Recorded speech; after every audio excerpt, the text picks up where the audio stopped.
Hey guys. Man, I didn't really want to do this video, but I feel like I have to. Now, for years I have been a fan of Legends of Tomorrow. It's one of my favorite shows, and while I didn't fully watch it after season 1, I kept up with the show because every time I wanted to have a good time, I tuned in for Legends of Tomorrow because of the characters and sometimes the story, but mostly the humor, which I found always fantastic because Arrow was so serious and Flash started getting shit. And all the other CW shows I didn't really care for. But Legends provided something different. What I mean by that is that, it's a team show. It was a team show, so you had less of those trademark CW hallway talks where somebody is doubtful of their own abilities and then they're getting a pep talk, and this literally happens every episode. No, Legends took itself less serious. You could already see sparks of that in the first season, but with every season after the first one, it got crazier and crazier and had the chance to reinvent itself,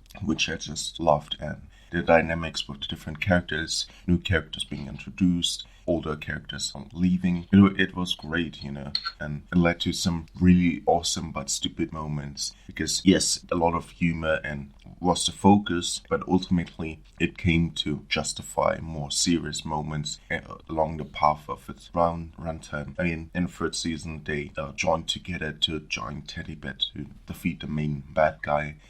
And then in season 5, they were trapped in like television, and every character was in a different television show according to their own beliefs and personalities, and they had to break out of that. It was just all around crazy and good, like a more light-hearted version of Doom Patrol. And I mean, only the first season, or at least season 1 to 3, used proper DC characters, and it became less of a focus, which I found sad, that they were not really introducing new DC characters into the show. It's still sad because all of the actors had a gig for so much time, and not just the actors, the production crew and everything, it provided a stable job. Although Legends of Tomorrow, let's be honest, was never the safest show. Every time a season wrapped, they stood kind of on the fence of being cancelled and removed from the network, but that allowed the writers to get crazier and crazier to outdo themselves,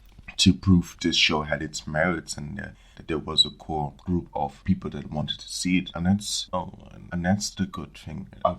Maybe I would do a full recapture of the show. I don't know if it's gonna land in a video, but that would be very interesting, and to see how it evolved again from 2014 or when it was released. And I mean, the show gave also a second breather or a second life for characters like Sarah, Lance, like Ray Palmer, or even Kid Flash, who was in the Legends team during season 3. I think despite the focus on humor, there was a lot of action and drama and comedy. I always remember when in the first season, Vandal Savage, the main bad guy of the first season, proclaims himself as like destroyer of worlds, and who the Legends are to oppose him. And Captain Cold, aka Leonard Snart, responds with Leonard Snart, robber of ATMs. I think in season 2, when they're fighting off Julius Caesar, and then we kicked the Caesar's ass, and has stuck in my mind.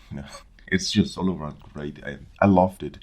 Even if I didn't fully watch a season, I always returned when a new season came back because I wanted to see what they're up to this time. I think season 6 I watched fully. And another thing that the show did I found great was how they managed to kill off Sarah Lance kind of every season. Sarah Lance has died so many times in the Arrowverse that I'm not even faced by it anymore. But I don't think that's a bad thing, It's just she's sort of unkillable at this point. The Kenny McCormick of the Arrowverse, so to speak. The bromance between Ray Palmer and Nate Haywood, how they stuck dead to become friends. How in the first season everybody had a clear purpose of being on a ship.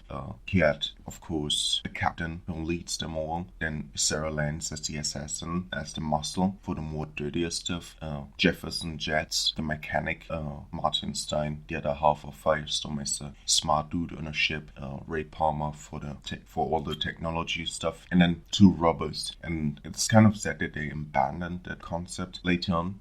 But yeah, it's one of the few shows that also kind of showed drug use in a positive light. I mean, Zari's brother, Zari was, I think, introduced in season 3 or season 4, I think season 3, and Zari's brother later on, he frequently pops in like weed gummy bears or something like that, constantly snacking upon those. All I want to say is I'm gonna miss being excited for a new season. I'm gonna miss seeing the different characters, the dynamics, and all the crazy shit they go after. They fought against an immortal, against a league of time-displaced villains, against a magical time demon, aliens, clones, robots, whatever you could think of. Somehow Legends made it work, and maybe we get one final season, because the season 7 left on a cliffhanger, but it would be very weird, because it wouldn't feel the same, similar to how Star Wars, the Clone Wars, their episode 7 felt very different to the rest of the show. And it's also kind of perfect because, similar to The Magicians, which I loved very dearly too, haven't really spoken about that on this channel either. The Legends always fucked up things for the better. They created the greatest messes to solve another mess, and the rest, the end of season 7 leaves them in another mess. And maybe that's the perfect way to end the show. It is a cliffhanger, but it's also the most Legends thing to leave them in there. Yeah, I hope you enjoyed this video, and we'll see us Sunday in the proper video about Moon Knight. Be good people. Now get the fuck out of my driveway.